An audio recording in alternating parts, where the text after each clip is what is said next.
ఆ టీవీల్లో సినిమాలు చూడటానికి చేసుకున్న, యూట్యూబ్ ఓపెన్ చేసినా, లేకపోతే ఓటీటీ ప్లాట్ఫామ్ ఓపెన్ చేసిన మీరు మామూలుగా మనందరికి కూడా మనలో రూ. 100 చేతుల్లో ఉన్న ఓ రూ. 10 పెట్టి షేర్ల వ్యాపారం చేద్దామంటే ధైర్యం చాలదు. ఎందుకంటే నష్టపోయి ఉన్నాం కాబట్టి.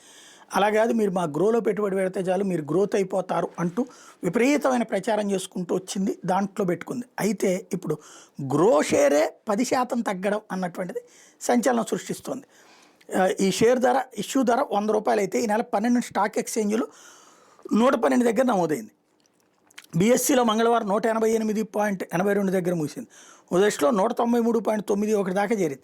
వారం వ్యవధిలోనే గణనీయంగా పెరిగిన షేర్ ధర ఇప్పుడు తగ్గుతుందని, అందువల్ల షార్ట్ చేసి మళ్ళీ తక్కువ ధరలో కొనుగోలు చేసి కవర్ చేయడం ద్వారా లాభాలు ఆర్జించవచ్చని ఎంతోమంది ఇన్వెస్టర్లు ఆలోచించారట.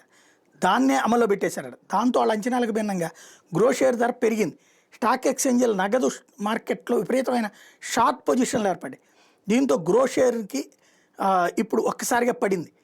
ఇది మార్కెట్ వర్గాలు చేస్తున్నటువంటి విశ్లేషణ. ఇన్వెస్టర్లు తమ దగ్గర షేర్ లేకుండానే విక్రయించడానికి షార్ట్ చేయడం లేదా షార్ట్ పొజిషన్లు బిల్డ్ చేయడం అంటారు. షేర్ లేకుండానే విక్రయించిన వాళ్ళు షేర్ ధర పెరగడంతో కొనలేకపోయారు. డెలివరీ విషయంలో డిఫాల్ట్ అయ్యారు. అందుకే పెద్ద సంఖ్యలో షేర్లు ఆక్షన్కి వచ్చినాయట. దానివల్ల ఇప్పుడు ఏదైతే పబ్లిక్ ఇష్యూకి వచ్చి అత్యంత ఆకర్షణీయంగా స్టాక్ ఎక్స్చేంజ్లో నమోదైన ఈ షేర్ ట్రెండింగ్ మొదలైన 4 రోజుల్లోనే 1,00,000 కోట్ల మార్కెట్ విలువ పొందింది. కానీ బుధవారం అనూహ్యంగా ఈ షేరు నేల చూపులు చూసింది.